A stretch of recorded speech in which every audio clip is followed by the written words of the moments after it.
Hello বন্ধুরা, তোমরা সবাই কেমন আছো? আশা করি খুব ভালো আছো। শুভ সকাল। এখন বাজে 11টা। তো আজকে আমি একটা টপিক নিয়ে কথা বলবো, শাশুড়ি ভার্সেস বৌমা।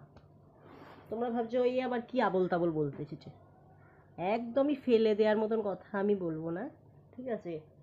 জাস্ট কথাগুলো আমার সঙ্গে মেলাবে, ঠিক আছে?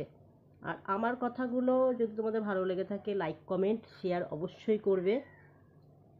আর কাদের কি বক্তব্য আমাকে কমেন্ট বক্সে অবশ্যই কিন্তু কমেন্ট করে জানাবে, ঠিক আছে? তো কথাটা শুরু করছি, শাশুড়ি ভার্সেস বৌমা। দেখো, কথাগুলো আমি নিজে চোখে দেখেছি, ঠিক আছে? আমি নিজে চোখে অনেক দেখেছি বলেই কথাগুলো বলছি, নইলে বলতাম না। ছেলেকে যখন বিয়ে দেয় শাশুড়ি, বা ছেলে প্রেম করেই করে বা বিয়ে দেয়, দেখো, মা মায়ের মতন ভালোবাসতে হয়। আমি কাউকে ফেলে দেওয়ার কথা বলছি না। যে পরের বাড়ির মেয়েটা আসে, সেটাও তো কারোর মেয়ে, সেও তো মা বাবা ছেড়ে যায়। বউ বউর মতন দেখতে হয়, ভালোবাসতে হয়। মাকেও ভালোবাসতে হয়, মাকে মায়ের মতন দেখতে হয়, ঠিক কি না বলো? অনেক শাশুড়ি আছে যেগুলো হয়তো অনেকেরই গায়ে বাঁধবে বা ভাবে আমি ভুল ভাল বকছি, কিন্তু একদমই নয়। আমি নিজে চোখে যেটা দেখেছি সেটাই বলছি।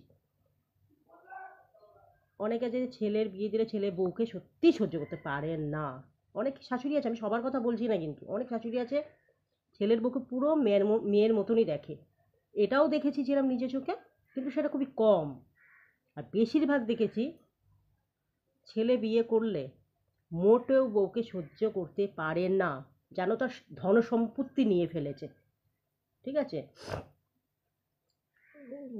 সব সময় বেশ নিজের মায়ের কথা শুনবে, নিজের মায়ের আঁচলের তলায় থাকবে, সেটা হয় না কখনো। অনেক শাশুড়ি মাকেই বলছি, ঠিক আছে, সবাইকে না আবার। তো মানে আমি নিজেই বুঝতে পারছি না যে কথাগুলো কিভাবে বলবো, কিভাবে তোমরা মিন করবে। আমি নিজে দেখেছি বিয়ের পর ছেলের বউকে মোটেও সহ্য করতে পারে না। ধরো ছেলে ঘুরতে নিয়ে গেল, সেটা শাশুড়ির মায়ের কিছুতেই সহ্য হবে না। কেন? তার শ্বশুর, তার হাজবেন্ড তাকে ঘুরতে নিয়ে যেত না, একটু টাইম কাটাতে পারবে না, একটু শাড়ি বা কিছু কিনে দিতে পারবে না। অনেক শাশুড়িরই গা পিত্তি খুব জ্বলে এগুলো দেখলে, ঠিক আছে?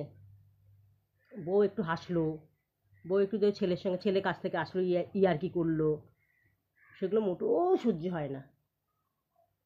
তাহলে শাশুড়ি মা, তুমি কি করবে? ছেলের সঙ্গে তুমিই আর কি করবে? তুমি তোমার মতন করো।